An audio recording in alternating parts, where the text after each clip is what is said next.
अस्सलाम वालेकुम। सो डिस्कस करते हो आयनिक बॉन्ड के बारे में, ठीक है। सो आयनिक बॉन्ड जो है ये एक टाइप ऑफ केमिकल बॉन्ड है और केमिकल बॉन्ड जो है मैंने पहले डिस्कस किया। सो chemical bond which is formed in the result of complete transfer of electron from one atom to another atom, ठीक है। सो इसमें यानी ये बॉन्ड बनती है एक complete transfer from electron from one atom to another, ठीक है। एग्जांपल करते हो आप जो है अच्छी तरीके से समझ सके, ठीक है। सो वो स्पीशीज जो इलेक्ट्रॉन जो है वो देता है तो इसको हम नाम देते हैं केटायन, और वो स्पीशीज जो इलेक्ट्रॉन लेते हैं इसको हम नाम देते हैं एनायन। दो species which gain electron are known as anion, ठीक है। सो देखो इन्हें जब वो रिएक्ट करेंगे सीएल के साथ तो इनिशियल एक कंपाउंड बन जाते हैं और इस कंपाउंड के बीच में एक बॉन्ड बनती है और इसको हम नाम देते हैं आयनिक बॉन्ड, ठीक है। सो इसकी जो है वो थोड़ा सा हिस्ट्री बताऊंगा, ठीक है। सो फर्स्ट करें ये इन्हें है इसकी मैकेनिज्म हम डिस्कस करेंगे कि ये इनिशियल कैसे बन सकते हैं।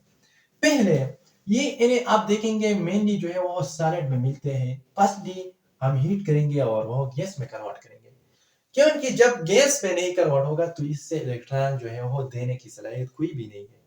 जब गैस में कन्वर्ट करेंगे तो फिर जो है हम आयोनाइजेशन एनर्जी और आयोनाइजेशन पोटेंशियल हम देंगे और वह इलेक्ट्रॉन इससे रिमूव होगा, ठीक है। थर्ड स्टेप में ये ज्यादातर क्लोरीन जो है यानी मॉलिक्यूल फॉर्म में जो है हमको मिल सकते हैं। तो फर्स्टली हम हीट करेंगे और हम जो है वो एटॉमिक फॉर्म में कन्वर्ट करेंगे। एटॉमिक फॉर्म जो है मेनली गैस फॉर्म में है। ये क्लोरीन जब वो इलेक्ट्रॉन के साथ जो है वो रिएक्ट करेंगे और एनाइन बनती है। आप नहीं समझते कि एनाइन और केटाइन कैसे बन सकते हैं। देखो इन्हें जो है इन्हें आप देखेंगे इसमें जो है वो क्या है, 11 इलेक्ट्रॉन है और 11 प्रोटॉन है, ठीक है। यानी एक न्यूट्रल जो है एटम है। जब इलेक्ट्रॉन इससे निकलते हैं, जब एक इलेक्ट्रॉन जो है वो निकलते हैं, ठीक है, इससे जो है वो गिव करेंगे, ठीक है। तो इसके रिजल्ट में यानी ये इलेक्ट्रॉन जो है किससे यानी 10 बन जाते हैं और प्रोटॉन कितने बन जाते हैं, 11 प्रोटॉन बन जाते हैं। यानी ये मतलब ये है कि प्रोटॉन जो है इलेक्ट्रॉन पर जो है वो पावरफुल होगा, क्योंकि इलेक्ट्रॉन जो है इस पर प्रोटॉन पर पॉजिटिव चार्ज है और इलेक्ट्रॉन पर नेगेटिव चार्ज है।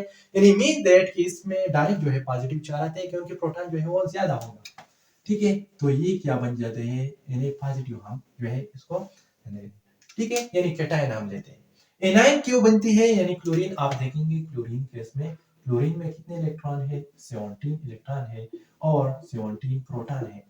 जब ये इलेक्ट्रॉन लेते हैं, वन इलेक्ट्रॉन जो है वो लिया तो ये जो है वो 17 से 18 इलेक्ट्रॉन बनेंगे, अल्ट्रा इलेक्ट्रॉन और 17 प्रोटॉन।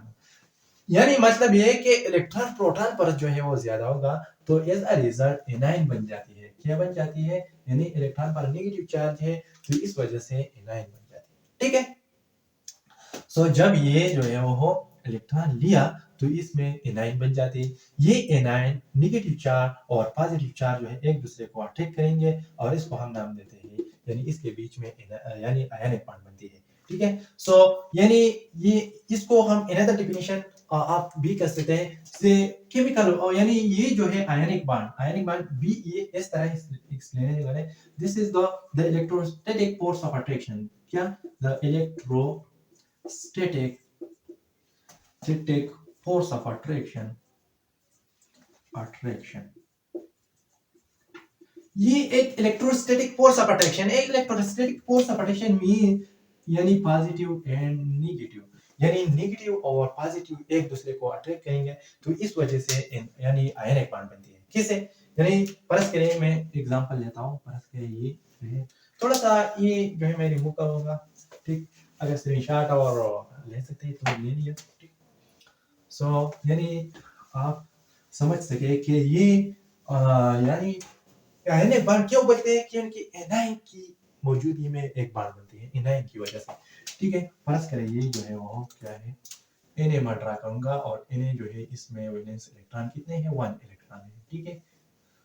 सो इसमें आप जो है 2n स्क्वायर फार्मूला आप समझते हैं कि इसमें कितने इलेक्ट्रॉन आते हैं, 2, इसमें 8 इलेक्ट्रॉन आते हैं, ठीक है।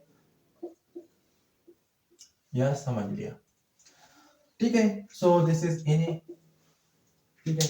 और ये जो है वो क्लोरीन है पास में। क्लोरीन क्लोरीन आप जो है एटॉमिक नंबर आप समझ सकते हैं कि इसमें 17 इलेक्ट्रॉन मौजूद हैं। फर्स्ट 2 इलेक्ट्रॉन यहाँ आते हैं, 8 इलेक्ट्रॉन यहाँ आते हैं। ठीक है, अगर मैं ये डॉट से जाहिर करूंगा तो आपके लिए बेहतर होगा। ठीक है,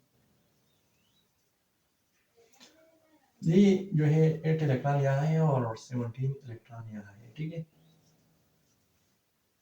यानी सारे टोटल जो है वो कितने हैं, 17 इलेक्ट्रॉन। सो ये इलेक्ट्रॉन मैंने कैसे डिफाइन किया कि 1 इलेक्ट्रॉन जो है वो सोडियम जो है वो दिया इस क्लोरीन को। ठीक है, तो ये इलेक्ट्रॉन आएंगे इसको, ये इलेक्ट्रॉन यहाँ आया। तो कैसे बनेंगे, यानी इसका मतलब ये है कि इससे एक शेल जो है वो रिमूव हुआ, एक शेल जो है वो इससे क्या हुआ, रिमूव होगा। क्योंकि जब इस शेल में वैलेंस शेल में एक इलेक्ट्रॉन है और ये इलेक्ट्रॉन दिया तो आखिरी शेल जो है वो गायब हो गया क्योंकि इसमें 1 इलेक्ट्रॉन मौजूद था। ठीक है, सो यहाँ 2 और इसमें 8 इलेक्ट्रॉन मौजूद है। ठीक है, तो यानी 1 इलेक्ट्रॉन दिया, इस पर क्या चार्ज आया, नेगेटिव चार्ज आया। देखो यार, मैं जो है इसका जगह पर जो है वो क्लियर हुआ, तो क्लियर हुआ तो फिर देखो, देखो ये जो है वो क्लोरीन का इलेक्ट्रॉन है। ठीक है, 8 इलेक्ट्रॉन है, मैंने पहले बताया। ठीक है, 8 इलेक्ट्रॉन है, इसमें जो है वो 7 इलेक्ट्रॉन है। ठीक है, 7 इलेक्ट्रॉन है और एक इलेक्ट्रॉन जो है वो क्लोरीन से आया। जब क्लोरीन से इलेक्ट्रॉन आया तो ये एनायन बन जाते हैं। इस एनायन और यानी ये पॉजिटिव और नेगेटिव चार्ज एक दूसरे को अट्रैक्ट करेंगे, यानी केटायन और एनायन एक दूसरे को अट्रैक्ट करेंगे। For this reason we can say this is called ionic bond. So this is ionic bond. Now we can discuss about covalent bond. So इससे आप स्क्रीनशॉट ले सकते हैं। ठीक है, सो टेक अ स्क्रीनशॉट।